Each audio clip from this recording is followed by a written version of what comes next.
Lecture du livre du Deutéronome. Moïse disait au peuple d'Israël : Aujourd'hui le Seigneur ton Dieu te commande de mettre en pratique ses décrets et ses ordonnances. Tu veilleras à les pratiquer de tout ton cœur et de toute ton âme. Aujourd'hui, tu as obtenu du Seigneur cette déclaration. Lui sera ton Dieu. Toi, tu suivras ses chemins. Tu garderas ses décrets, ses commandements et ses ordonnances. Tu écouteras sa voix. Aujourd'hui, le Seigneur a obtenu de toi cette déclaration. Tu seras son peuple, son domaine particulier, comme il te l'a dit, tu devras garder tous ses commandements. Il te fera dépasser en prestige, renommée et gloire toutes les nations qu'il a faites, et tu seras un peuple consacré au Seigneur ton Dieu, comme il l'a dit.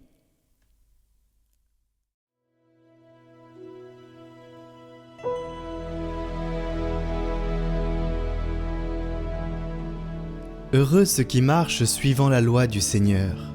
Heureux les hommes intègres dans leur voie, qui marchent suivant la loi du Seigneur. Heureux ceux qui gardent ses exigences, ils le cherchent de tout cœur. Toi, tu promulgues des préceptes à observer entièrement. Puissent mes voix s'affermir à observer tes commandements. D'un cœur droit, je pourrais te rendre grâce, instruit de tes justes décisions. Tes commandements, je les observe. Ne m'abandonne pas entièrement.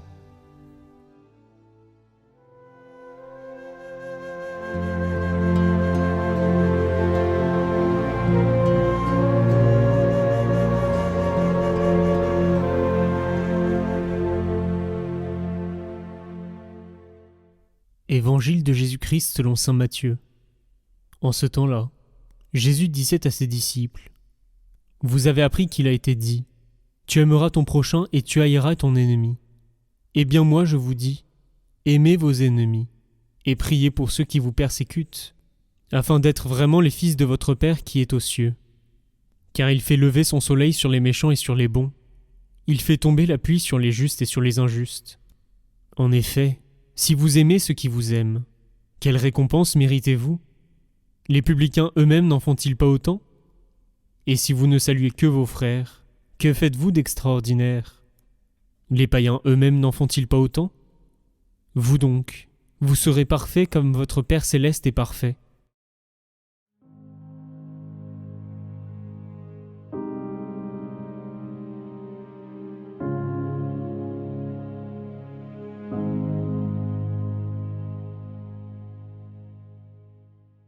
Bonjour, chers amis et chers auditeurs de Cathoglade.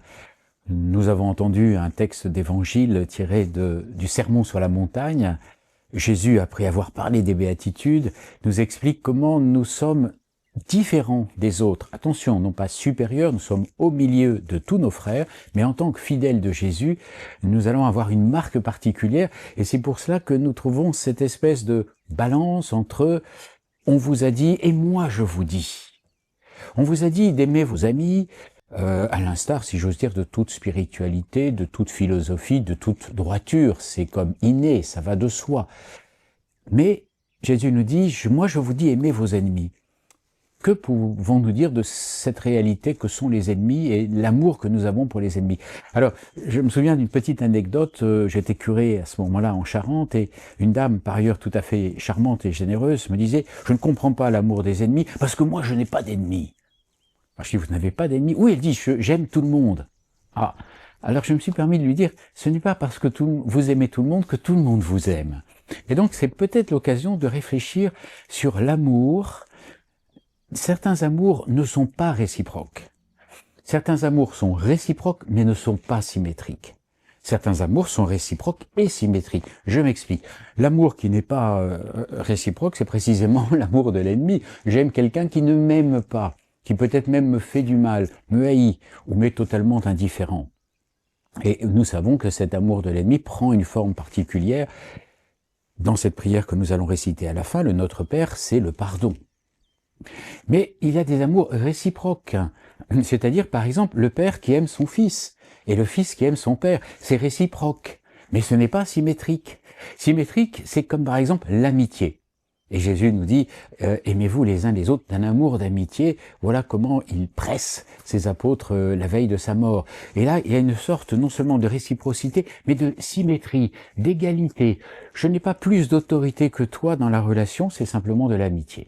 Alors, l'amour des ennemis, donc, encore une fois, n'est pas un amour d'amitié. Il peut le devenir si, grâce à notre amour, nous transformons l'autre, bien entendu, et que progressivement, par notre patience, comme le fit sainte Monique, la maman de saint Augustin, par rapport à son mari, Patricius, qui était païen, qui était un homme assez rude, qui l'a trompé, tout ceci est raconté dans les confessions de saint Augustin, et bien par sa patience, elle ne disait jamais du mal, ni de personne, ni de son mari. Et elle interdisait aux copines, quand elles se retrouvaient ensemble, de dire du mal de leurs époux. Et donc, par sa patience, elle a fini par obtenir, et par ses pleurs et sa prière, la grâce de la conversion non seulement de son fils, ça c'est connu, mais aussi de son mari Patricius, qui s'est fait baptiser sur son lit de mort. Donc l'amour des ennemis est quelque chose de particulier, il faut accepter cette dissymétrie initiale, et de se dire, cela est-il vraiment possible? Oui, non seulement c'est possible à travers la vie des saints qui le prouvent, mais c'est même demandé, c'est un commandement. Ce n'est pas un conseil de Jésus, encore une fois, c'est un commandement. Comment cela est-il possible? Alors, soyons honnêtes, c'est totalement impossible à l'homme. Ce qui est impossible à l'homme est possible à Dieu. Soyons convaincus de ce que Dieu peut tout.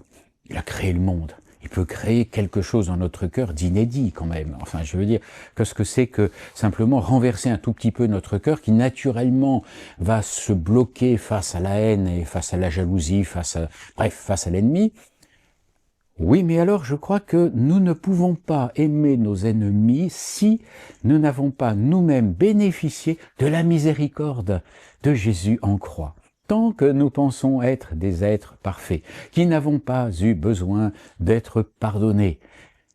Et nous avons besoin d'être pardonnés parce que, d'une certaine façon, nous sommes aussi les ennemis. Les ennemis de qui? Les ennemis de Dieu, à chaque fois que nous trahissons, par exemple, par nos fautes et par nos péchés. C'est tout simple. Oui, mais nos péchés sont légers. Laissez Dieu les peser. Voilà. Hein? Et comme disait saint Augustin, s'ils ne pèsent pas beaucoup chacun, attention quand tu les comptes. Voilà. Hein, vous savez, les flocons de neige qui finissent par casser les branches des arbres les plus costauds. Voilà. Donc, en fait, c'est cette conscience que nous aussi, nous sommes au pied de la croix avec Jean et Marie, et que nous avons besoin du sang de la rédemption, et que Jésus nous aime alors que nous sommes pécheurs. Si nous bénéficions de cet amour que l'on appelle la miséricorde, et si nous restons dans cette conscience très aiguë, alors en effet, nous pourrons aimer nos ennemis dans un amour tout à fait exceptionnel, amour de l'ennemi qui va se réaliser d'une façon très claire, par la patience, par le pardon, par le fait qu'on ne va pas jalouser ni prendre la place, mais on va le faire en toute vérité, en toute honnêteté, en toute droiture. Alors ensuite, faut-il le dire? Je dirais, attention, il y a des ennemis qui, au contraire, vont renforcer leur haine, leur inimitié à notre égard, si on leur dit tout de suite « je vous aime » et qu'on se jette dans leurs bras, ils le refuseront peut-être. Alors, laissez la tendresse de Dieu s'emparer de notre cœur. Et j'ai envie de terminer par une prière, celle que je vous citais tout à l'heure, sur cet amour de l'ennemi, qui paraît chose impossible, mais enfin, Jésus l'a fait sur la croix. Saint Étienne, Père, pardonne-leur, alors qu'il reçoit les cailloux qui vont le tuer lors de sa lapidation, avec Saül qui le regarde à peine plus loin. Alors, puisque c'est possible, laissons cette tendresse s'emparer de nous. J'ai accompagné beaucoup de personnes qui ont été victimes d'abus de violence ou d'abus sexuels. Combien il aurait difficile de pardonner. C'est un long chemin. Mais peut-être que de se dire, et non pas d'éviter ce verset du Notre Père, que nous allons redire ensemble, sera peut-être la façon de guérir notre cœur, c'est-à-dire de s'ouvrir à la miséricorde pour en déborder sur nos ennemis. Notre Père, qui es aux cieux, que ton nom soit sanctifié, que ton règne vienne, que ta volonté soit faite, sur la terre comme au ciel. Pardonne-nous nos offenses, comme nous pardonnons aussi à ceux qui nous ont offensés. Ne nous laisse pas entrer en tentation, mais délivre-nous du mal. Amen. Si je rajoute un défi, eh bien ce sera celui-ci.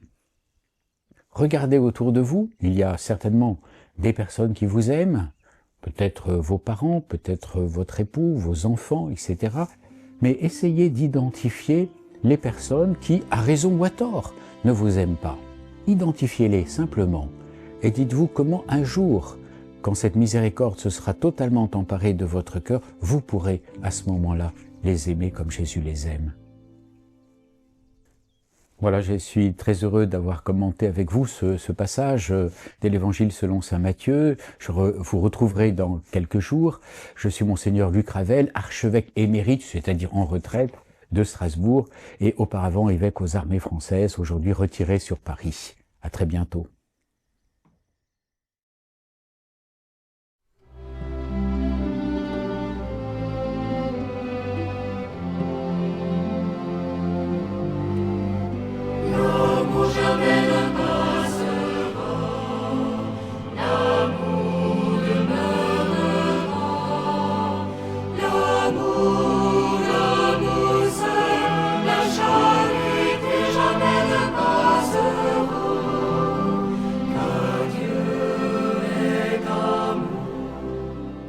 Quand j'aurai le don de la science et connaîtrai tous les mystères, parlerai-je les langues des anges, sans amour je ne suis rien. L'amour jamais ne passera, l'amour demeurera, l'amour seul, la charité jamais ne passera, car Dieu est amour. Si je donnais mes biens en aumône, si je livrais mon corps aux flammes, si ma foi déplaçait les montagnes, sans amour je ne suis rien. L'amour jamais ne passera, l'amour demeurera, l'amour seul, la charité jamais ne passera, car Dieu est amour. La charité est toujours longanime, ne tient pas compte du mal. La charité se donne sans cesse, ne cherche pas son avantage.